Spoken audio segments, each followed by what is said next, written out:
Amy Tan's The Joy Luck Club, 1989, is a seminal work in Asian American literature and contemporary women's fiction. It explores the complex relationships between four Chinese immigrant mothers and their American-born daughters, delving into issues of cultural identity, generational conflict, familial obligation, personal freedom, trauma, and female empowerment. Structured as a series of interlinked vignettes, the novel captures the emotional lives of its characters while shedding light on the broader experience of the Chinese diaspora in America. The title refers to the Joy Luck Club, a weekly gathering started by four women in San Francisco: Suyuan Wu, An-mei Shu, Lindo Zhang, and Ying-ying St. Clair, who fled China during or after World War II. The club is a space where they play mahjong, eat, and share stories.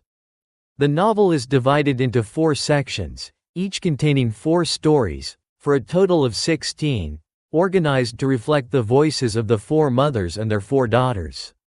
Through this polyphonic structure, Tan creates a generational dialogue, illuminating the tensions and love that define mother-daughter relationships across cultures. Narrative structure. The Joy Luck Club is divided into 4 parts. Feathers from 1,000 Li Away, the mother's backgrounds and dreams. The 26 Malignant Gates, the daughters' childhoods and challenges. American translation.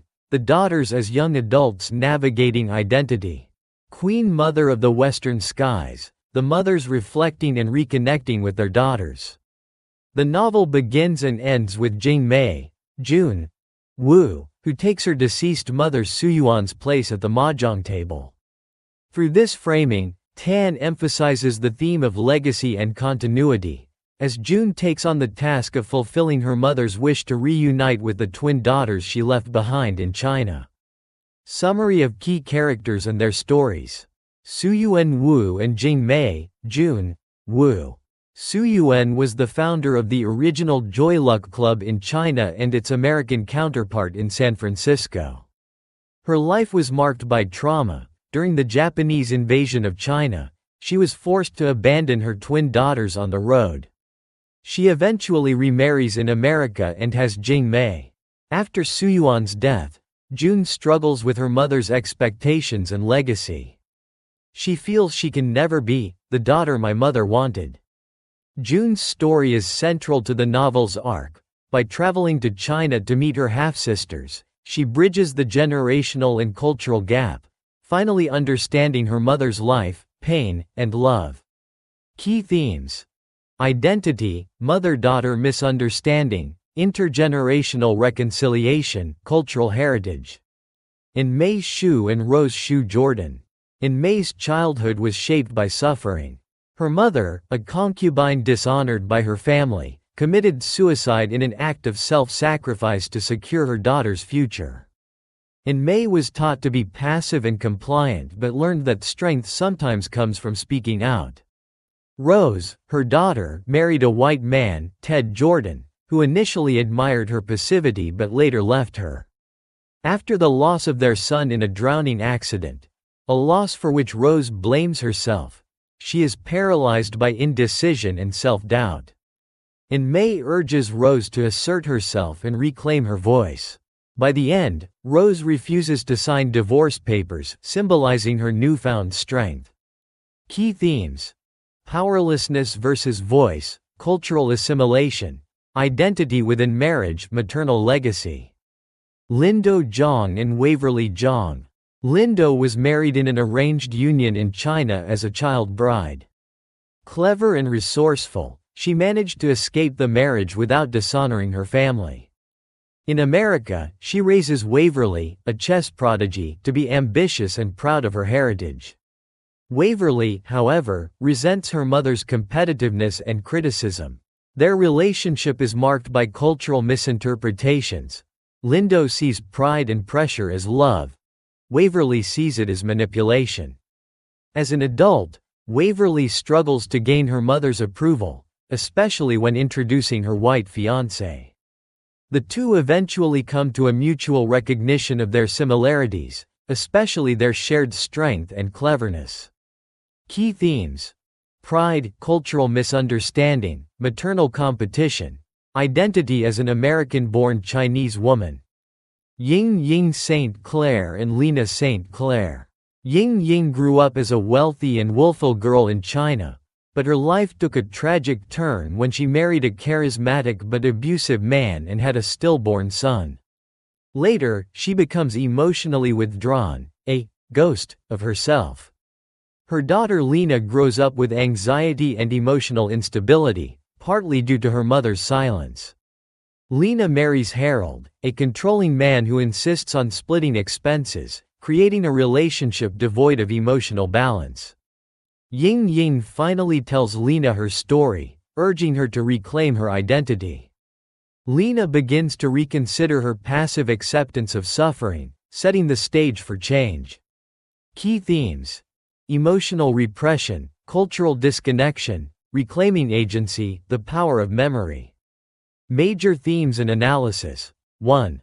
Mother-daughter relationships. The central theme of the novel is the bond between mothers and daughters, which is fraught with misunderstanding, cultural conflict, and love. The mothers, shaped by old-world Chinese values, often see their daughters as ungrateful or aimless.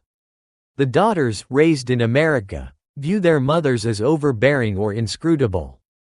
Yet, beneath the tension is deep mutual love and unspoken understanding. Each daughter ultimately comes to see her mother as a full person, one with a history of resilience and sacrifice. The novel suggests that reconciliation is possible through storytelling and empathy. 2. Cultural identity and assimilation. The novel explores the experience of bicultural identity, being Chinese and American. The daughters often feel alienated from their heritage, seeking to fit into mainstream American culture. Their mothers, by contrast, see America as an opportunity but fear the loss of traditional values and wisdom. Characters like Waverly and Rose navigate this dual identity by reclaiming their cultural inheritance on their own terms. Jun's journey to China is symbolic of rediscovering and embracing one's roots. 3. Storytelling as legacy and healing. Stories in the Joy Luck Club serve as vehicles of memory, wisdom, and emotional connection. The mother's narratives of trauma, endurance, and cunning are not only personal histories but also moral lessons and cultural transmission. By listening to and understanding these stories, the daughters reclaim parts of themselves they didn't know were missing.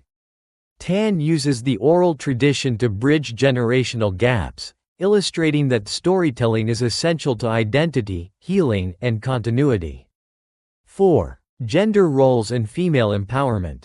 All the women in the novel grapple with patriarchal systems, whether in traditional China or modern America. The mothers escaped oppressive marriages, societal expectations, or sexual violence, while their daughters face subtle forms of gender inequality, in marriage, work, and society.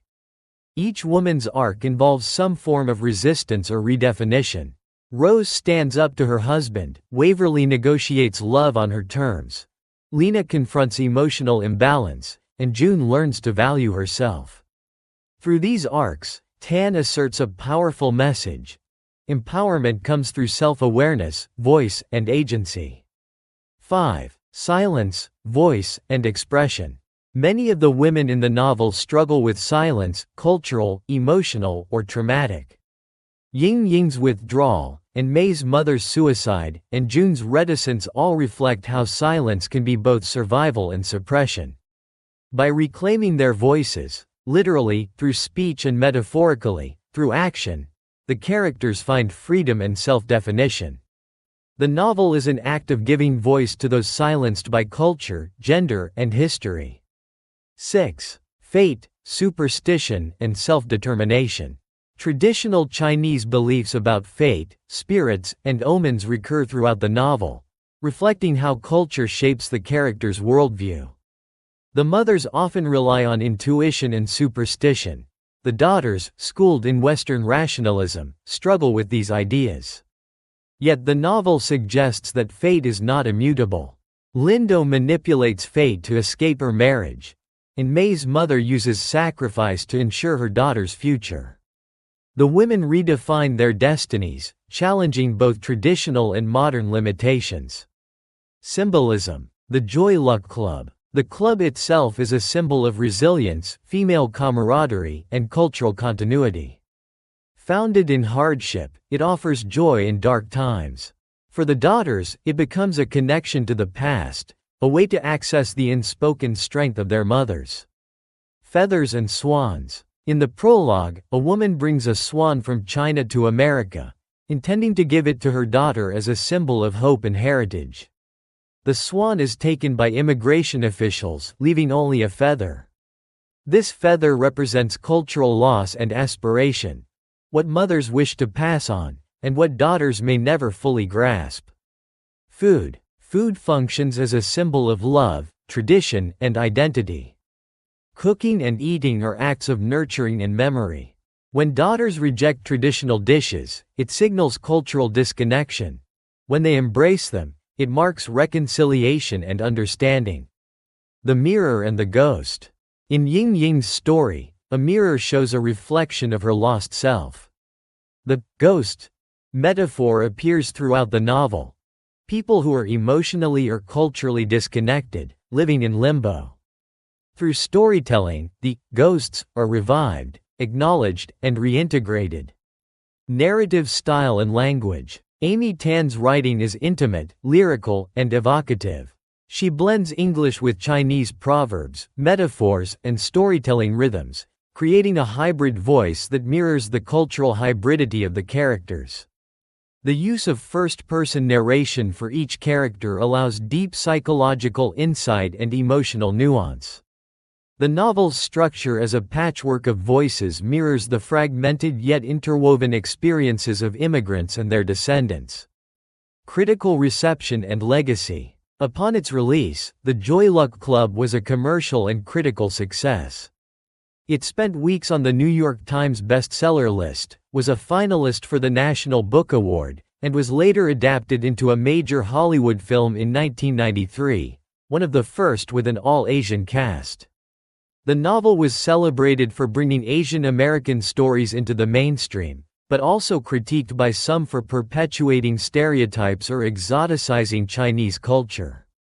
Nonetheless, its impact on American literature is profound. Tan's work opened doors for diverse voices and elevated the female immigrant experience as a subject worthy of literary attention. Conclusion. Amy Tan's The Joy Luck Club is a rich, multi-layered exploration of identity, heritage, and the intricate bonds between mothers and daughters. Through its lyrical storytelling and intimate character portraits, the novel captures the pain and beauty of cultural dissonance and reconciliation. By giving voice to multiple generations of women, each marked by struggle, love, and transformation, Tan crafts a narrative that is both deeply personal and universally resonant. The novel ultimately affirms that understanding one's past is essential to shaping one's future, and that in the sharing of stories, we find connection, healing, and wholeness.